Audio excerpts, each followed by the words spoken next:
حضرت علی رضی اللہ تعالیٰ عنہ نے فرمایا، کوشش کرو کہ تم دنیا میں رہو، دنیا تم میں نہ رہے، کیونکہ کشتی جب پانی میں رہتی ہے تو خوب تیرتی ہے، لیکن جب پانی کشتی میں آ جاتا ہے تو وہ ڈوب جاتی ہے۔ ہمیشہ چھوٹی چھوٹی خوشیوں کا استقبال کیا کرو، کیونکہ انہی کے پیچھے خوشیوں کا سیلاب ہوتا ہے۔ کتنا عظیم ہے وہ انسان جو اپنا غم سینے میں چھپائے رکھتا ہے اور زندگی بھر ان سے مسکرا مسکرا کر کھیلتا ہے۔ ایک عورت حضرت علی رضی اللہ تعالیٰ عنہ کی خدمت میں حاضر ہوئی اور عرض کرنے لگی، یا علی، میں نے زندگی میں بہت دھوکے کھائے ہیں، انسان باہر سے کچھ اور اندر سے کچھ اور ہوتے ہیں۔ ہمیشہ میں نے دوسروں سے بھلائی کی، بھروسہ کیا، اعتبار کیا، نیکیاں کی، لیکن بدلے میں مجھے ہمیشہ دکھ اور تکلیف ملی۔ حضرت علی رضی اللہ تعالیٰ عنہ نے فرمایا، اے عورت، یاد رکھو، جس کے ساتھ نیکی کرو اس کے شر سے بچو، اور انسان سے کی جانے والی نیکی کا بدلہ انسان سے نہیں بلکہ انسان کے خالق اللہ پاک سے طلب کرو۔ اس عورت نے کہا، یا علی، میرا ایک سوال ہے۔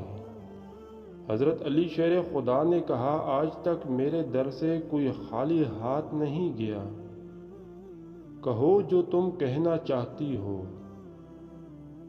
تو عورت نے ہاتھوں کو جوڑ کر کہا، یا علی، کیا کوئی ایسا عمل ہے جس سے وقت سے پہلے ہمیں یہ معلوم ہو جائے کہ سامنے والا انسان ہم سے سچا پیار کرتا ہے یا نہیں؟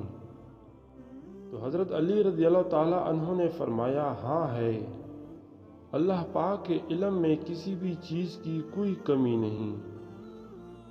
اگر تم یہ دیکھنا چاہتی ہو کہ سامنے والا انسان تم سے کتنا سچا پیار کرتا ہے تو تم 3 مرتبہ یا ودودو یا حکیمو یا کریمو یا رحمان دل میں پڑھو،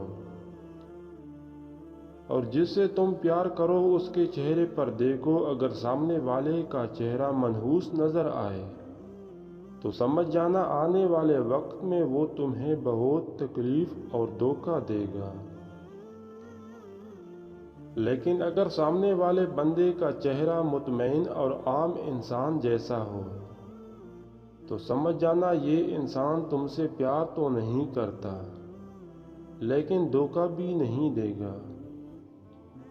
ایک شخص نے حضرت علی رضی اللہ تعالیٰ عنہ سے پوچھا، یا علی، ہمارے دل میں کسی دوسرے کے لیے اتنی محبت کیوں پیدا ہوتی ہے؟ کوئی اجنبی جسے ہم جانتے بھی نہ ہوں، اکثر وہ ہمارے دل کو اتنا اچھے لگنے لگتا ہے۔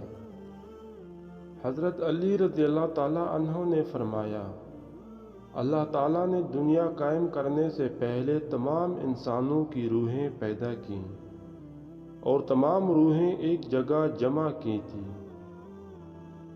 وہاں پر جو روحیں ایک دوسرے کے بہت نزدیک تھیں، جب وہ دنیا میں ایک دوسرے کے سامنے آتے ہیں تو محبت پیدا ہوتی ہے۔